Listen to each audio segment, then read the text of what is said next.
Ikhanaton, the Egyptian king. Large eyelids like a dreamer's, a long skull, a thin and weak body. He looks more like a poet than a king. This can be gathered from the delicate, feminine stone face of King Amenhotep IV of Egypt, which was discovered at Tel el Amarna. In 1380 BC, King Amenhotep III of Egypt died, and his son, this prince with a poet's face, became the king. Later, he changed his name to Ikhanaton.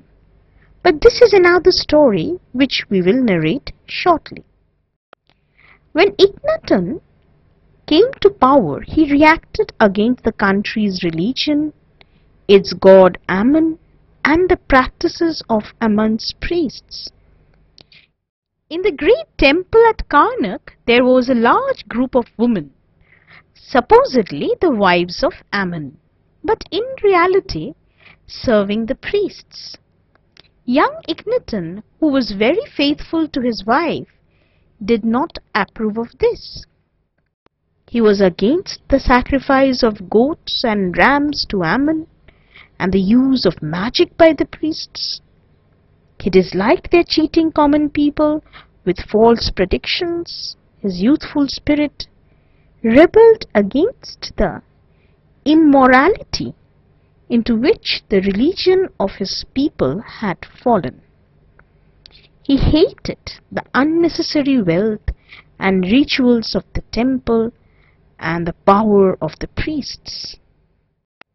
Because of his youth and high ideals, he was not diplomatic or careful and announced that all these gods and ceremonies were indecent idol worship, and there was only one god, Aten, or the sun. Ikhanaton considered sun as the supreme god, the source of all earthly life and light. The new god filled the king's soul with delight. He changed his own name from Amenhotep, which contained the name of Ammon, to Ikhanaton, meaning Aton is satisfied. He wrote long and passionate songs about the god. For him, Aten was God to the whole world, found in all forms of life, giving heat and creating everything from it. This was a very advanced concept of God compared to the existing concept of the people.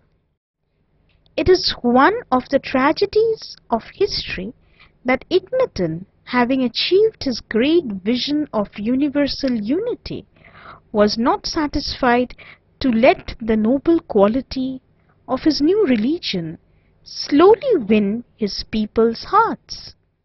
The thought came to him that other forms of belief and worship were indecent and not acceptable. Suddenly he gave orders. The names of all gods but Aten should be removed and chiseled from every public inscription in Egypt.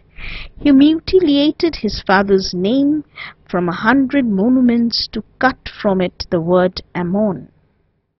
He declared all other religions illegal and ordered that all old temples should be closed. At one blow, he distanced himself from the wealthy and the powerful priests, and forbade the worship of deities in whom people had believed for a long time. When he raised Ammon from his father's name, it shocked his people. It was insult to the ancestral dead. He had underestimated the strength of the priests. He had thought that his people were very intelligent and could understand his religion based on nature. Behind the scenes, the priests plotted. People continued to worship their ancient and innumerable gods secretly at home. Even in his palace, his ministers and generals hated him and prayed for his death, for They felt he was ruining the empire. Meanwhile, the young poet lived in simplicity and trust with his wife, 7 daughters, but no son. Into the simple happiness came alarming messages from Syria. The countries Egypt had conquered in the Near East were being invaded by Hittites and other neighboring tribes. The governors appointed by Egypt requested immediate army reinforcements. Ikhanaton hesitated. He was not sure if keeping the countries under Egypt was the right thing. He did not want to send Egyptians to die on distant fields. Seeing his hesitation, they killed their Egyptian governors, quietly stopped all payment of tribute, and became almost free. In a moment, Egypt ceased to be a vast empire and shrank back into a little state. Internal administration was in disorder. Ikhanaton found himself penniless and friendless in a world that had seemed all his own.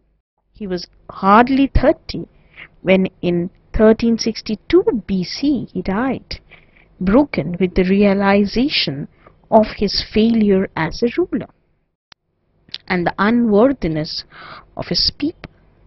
Can you think of another such strange king?